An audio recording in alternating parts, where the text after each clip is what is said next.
नमस्कार दोस्तों, आज का हमारा अध्याय है ऊतक भाग 2। दोस्तों, आज के इस वीडियो में हम पढ़ेंगे कि पादप ऊतक क्या होते हैं और उसके बाद हम पढ़ेंगे कि पादप ऊतक के कितने प्रकार होते हैं। तो चलिए दोस्तों शुरू करते हैं। दोस्तों, जैसा कि हमने पिछले वीडियो में पढ़ा था कि हमारे और पौधों के बीच में काफी सारे अंतर होते हैं, जैसे कि हम चल सकते हैं, खा सकते हैं और खेल सकते हैं, लेकिन पौधे हमारी तरह बिल्कुल नहीं कर सकते। पौधे हमेशा स्थिर और नियत होते हैं, मतलब वह एक जगह पर ही खड़े रहते हैं। पौधों को जीवित रहने के लिए कम आवश्यकता होती है ऊर्जा की, जबकि हमें जीवित रहने के लिए ज्यादा आवश्यकता होती है ऊर्जा की। पौधों में अधिकांश ऊतक मृत होते हैं और विकास सिर्फ सीमित क्षेत्र में ही होता है। दोस्तों, चलिए अब हम पढ़ते हैं कि पादप ऊतक के कितने प्रकार होते हैं। पादप ऊतक के दो प्रकार होते हैं, जिसमें सबसे पहला है विभज्य ऊतक और दूसरा है स्थायी ऊतक। सबसे पहले हम पढ़ेंगे कि विभज्य ऊतक क्या होते हैं। दोस्तों, विभज्य ऊतक सरल जीवित ऊतक होते हैं जो कि नई कोशिकाओं के विभाजन और गठन में सक्षम होते हैं। उदाहरण के तौर पर जड़ें और शाखाएं। ये जहाँ कोई भी नई टहनियां या शाखाएं निकल रही होती हैं किसी भी पौधे में, वहां पाए जाते हैं। दोस्तों, विभज्य ऊतक के तीन प्रकार होते हैं, जिसमें सबसे पहला है शीर्षस्थैय विभज्य ऊतक, दूसरा है अंतःवृष्ट विभज्य ऊतक और तीसरा है पार्श्व विभज्य ऊतक। चलिए इसे चित्र में देखते हैं। ये चित्र विभज्य ऊतक का है, जिसमें शीर्षस्थैय विभज्य ऊतक, अंतःवृष्ट विभज्य ऊतक और पार्श्व विभज्य ऊतक मौजूद है। सबसे पहले हम पढ़ते हैं कि शीर्षस्थैय विभज्य ऊतक क्या होते हैं। शीर्षस्थैय विभज्य ऊतक जड़ों और शाखाओं की बढ़ती युक्तियों पर मौजूद होते हैं। यह जड़ों और तनों को बढ़ाव की ओर ले जाते हैं और पौधे की प्राथमिक वृद्धि में भी मदद करते हैं। चलिए इसे एक उदाहरण के माध्यम से समझते हैं। मान लीजिए ये एक कोई पौधा है, तो जिस तरफ ये पौधे विकास करेंगे, शीर्षस्थैय विभज्य ऊतक उसकी आखिर की युक्तियों में ही मौजूद होंगे। इसी तरह से पौधे की जड़ों में भी ये आखिर की युक्तियों में ही मौजूद होते हैं। ये जड़ों और शाखाओं को बढ़ने में भी मदद करते हैं और प्राथमिक वृद्धि में भी मदद करते हैं।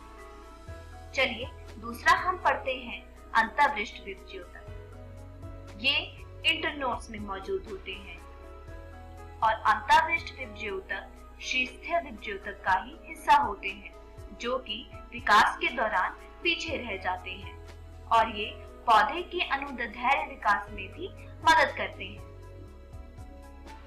चलिए इसे भी एक उदाहरण से समझते हैं। ये जो भी मुख्य शाखा होती है जिसमें से एक नई टहनी निकलती है, ये वहीं पे मौजूद होते हैं। जो शीर्षस्थैय विभज्य ऊतक है वो जड़ों और शाखाओं को बढ़ाता चलता है।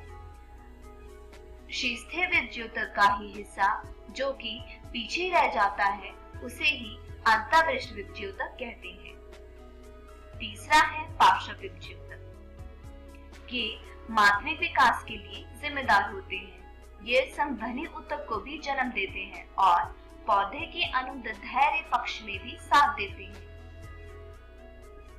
दोस्तों, इस चित्र में हमें कुछ पंक्तियां दिखाई दे रही हैं, मतलब कुछ लाइंस दिखाई दे रही है। यही पार्श्व विभज्य ऊतक कहलाता है। ये शाखा की चौड़ाई को बढ़ाता है जैसे जैसे पौधा विकास करता है। चलिए दोस्तों, अब हम देखते हैं कि स्थायी ऊतक क्या होते हैं। स्थायी ऊतक के पास निश्चित आकार होता है। ये मृत या जीवित हो सकते हैं। स्थायी ऊतक विभाजित नहीं होते हैं। दोस्तों, जैसा कि हमने पढ़ा कि विभज्य ऊतक विभाजित हो सकते हैं, परंतु स्थायी ऊतक जो होते हैं वह विभाजित नहीं हो सकते हैं।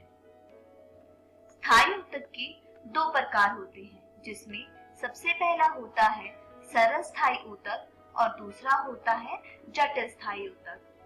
दोस्तों, इस वीडियो में हम सिर्फ सरल स्थायी ऊतक के ही बारे में पढ़ेंगे।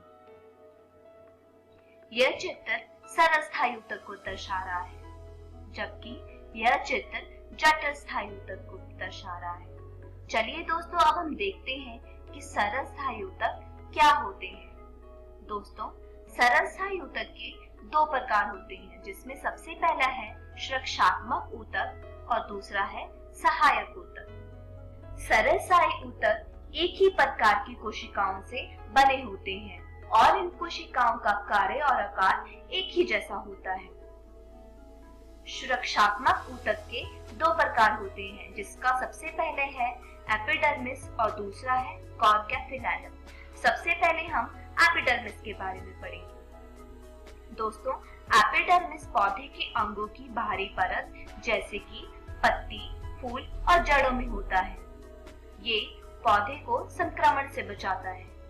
उदाहरण के तौर पर देखें तो ऊपर दिए गए चित्र में हमें कुछ पत्तियां सी दिखाई दे रही हैं। इन पत्तियों के ऊपर एक पतली सी झिल्ली होती है, जिसे हम कहते हैं एपिडर्मिस।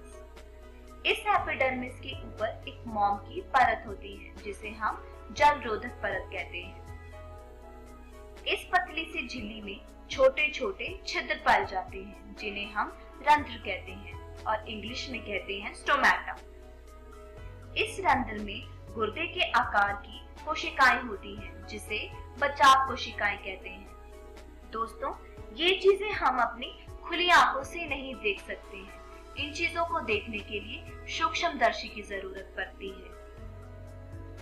यह चित्र एक पत्ती का सूक्ष्मदर्शी द्वारा देखा गया चित्र है। दोस्तों, आपको इस चित्र में गुर्दों के जैसा कुछ आकार दिख रहा होगा, जिसे हम रंध्र कहते हैं, मतलब स्टोमेटा। दोस्तों, एपिडर्मिस का कार्य पौधों को सूखने से और खराब होने से बचाना होता है, और जो ये छोटे छोटे छिद्र होते हैं वो प्रकाश संश्लेषण के द्वारा गैसीय उत्सर्जन की अनुमति देते हैं और ये पानी के वाष्प बनकर ना निकलने की प्रक्रिया में भी मदद करते हैं। दूसरा हम पढ़ते हैं कि कॉर्क और फिलाइलम क्या होते हैं। दोस्तों, हमने कोशिका वाले अध्याय में पढ़ा था कि कॉर्क क्या होता है। अगर आपको याद हो तो हम जानते हैं कि कॉर्क पेड़ की एक छाल होती है, मतलब जो भी पेड़ का तना होता है।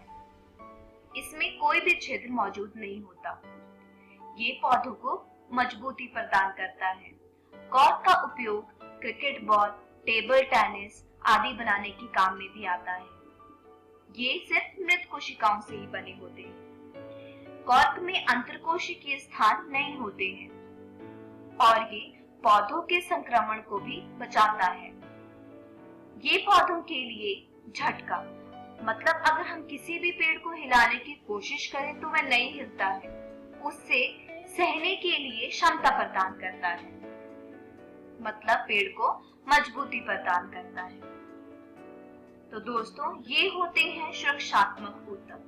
अगली वीडियो में हम सहायक ऊतक के बारे में पढ़ेंगे।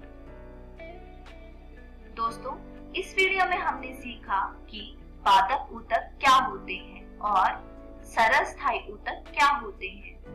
अगली वीडियो में हम पढ़ेंगे कि सहायक पादप ऊतक क्या होते हैं और जटिल पादप ऊतक के कितने प्रकार होते हैं। दोस्तों, मैं आशा करती हूँ आपको आज का ये वीडियो समझ आया होगा। तब तक आप अपनी पाठ्य पुस्तक से आज के पढ़ाए इन विषयों को दोहराने की कोशिश कीजिएगा। धन्यवाद।